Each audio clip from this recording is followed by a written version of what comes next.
This video will show you how to take a replacement zone that you've been sent for a down zone and place it into your inventory. First, make sure that the zone is fully charged. The zones do not ship fully charged, so make sure to do that first. Next, open up your desktop software. Head down into the settings in the bottom left-hand corner.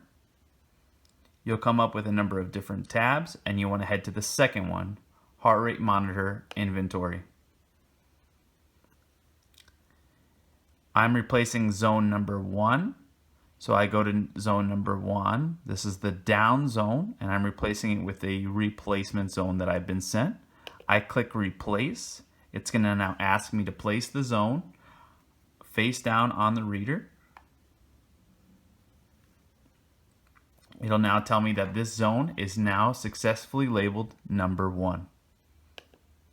You will continue this process for all replacement zones. If you have any questions, please contact your customer success manager.